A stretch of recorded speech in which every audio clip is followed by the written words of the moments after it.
All right. So today we'll be discussing what is EBITDA. EBITDA is earnings before interest, taxes, depreciation, and amortization. What does that mean? Well, basically, there's an income statement and a balance sheet, right? This is basically a function on an income statement. It's not line items. What it is it basically is a clarification of the company's overall financial health before interest, taxes, depreciation, and amortization, before added expenses, right? Um, so what is it? What do those things mean exactly? So earnings is the amount of money the company makes from its main business activities. All right. Interest is the cost of borrowing money, so debt payments. Taxes obviously goes to the government entities for basically taxes on products sold. Depreciation, the gradual decrease in the value of physical assets over time, such as equipment. Amortization is the gradual decrease in value of intangible assets over time, such as patents. All right. So as stated, it's not a line item on a standard income statement, but it can be calculated. And I will show you how to calculate it in a couple slides here. Excuse me. EBITDA is a non-GAAP measure. So what does that mean exactly? GAAP is basically accounting principles. It's a set rules of guidelines that the U.S. companies follow when preparing and reporting financial statements. It ensures consistency, accuracy, and comparability in financial reporting, which helps investors and other stakeholders take informed decisions. GAAP is developed by the Financial Accounting Standards Board, FASB. So what does that mean? It means that it's not a reporting requirement. That's what it means. GAAP is basically reporting requirements that you're obligated to basically calculate and go over to make sure that you're complying with government standards. So next, let's see, the next slide is real world examples. So what is some examples of EBITDA? So example one, manufacturing company with heavy depreciation. Company ABC Manufacturing. The situation is ABC invested heavily in new machinery 5 years ago, so they have large depreciation expenses today. However, operationally, their business is strong, sales are growing, margins are good, and cash flow is strong. The result is looking at net income might make the company look weak because the big non-cash depreciation expense. But looking at EBITDA strips away showing the company's true operational profitability, right? Because you're taking away the depreciation expense, you're showing exactly what the company's doing as far as cash flow and how they're actually functioning before that line item impacts. So here, the lesson here is EBITDA is the better indicator of real business performance. So it tells the story, like I said, because they're heavy in depreciation, so depreciation is going to make them look very weak compared to what they actually are. So next real world, oops, sorry, real world examples two. When EBITDA hides the story, so example two is a retail chain loaded with debt. So XYZ retail stores, XYZ looks great on EBITDA, strong margins and solid earnings before interest, taxes, depreciation, and amortizations. But they are carrying huge debt from a leveraged buyout. Their interest payments are massive.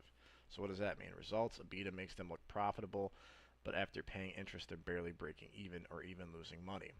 So what's that check for investors? Investors or lenders relying on the EBITDA might miss the fact that XYZ is dangerously over leveraged.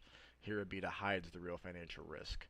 So, like I said, so that's the whole point. It gives you both sides of the story. One hides and one tells. So in this situation, it tells the story. In this situation, it hides the story.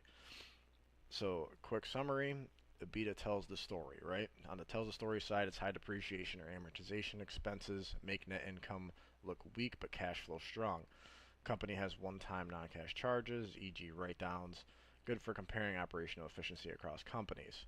So EBITDA hides the story, hide debt or interest payments that EBITDA ignores. So company has real cash drains that EBITDA overlooks, bad for understanding total financial health. Cash flows to creditors, for example.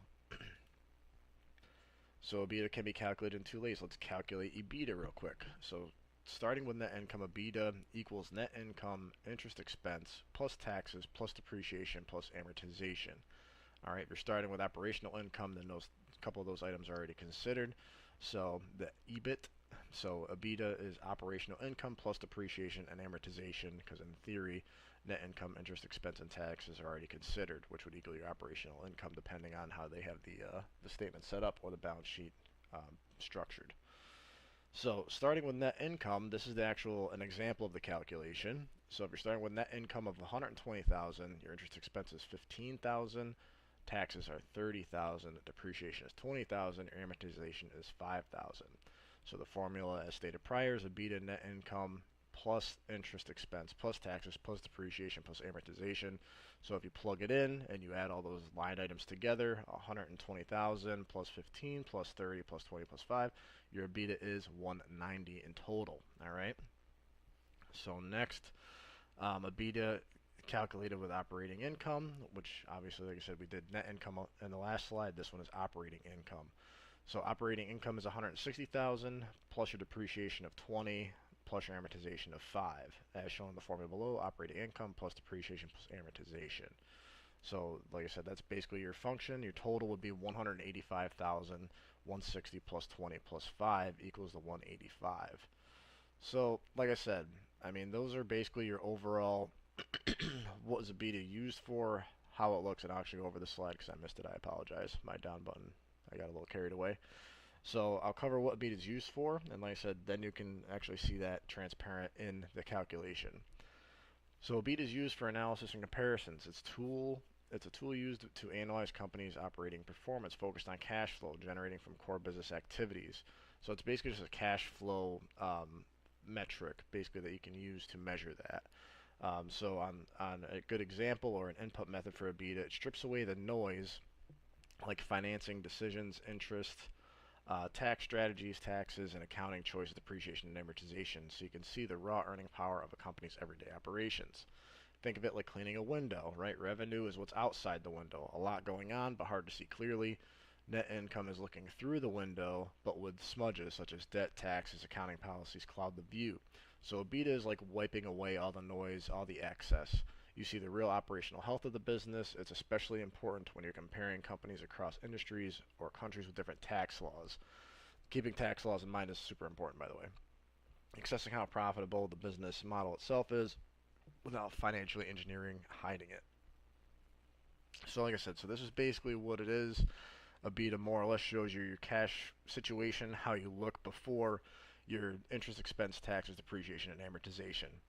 Now keep in mind, if, like I said, there's high taxes, depreciation, amortization, those things are going to make an impact, so it's important to kind of keep those in the back of your head. But as far as just your cash flow operational standpoint, this is a great way to measure that. So thank you for watching. I hope this was helpful. Feel free to go through the slides.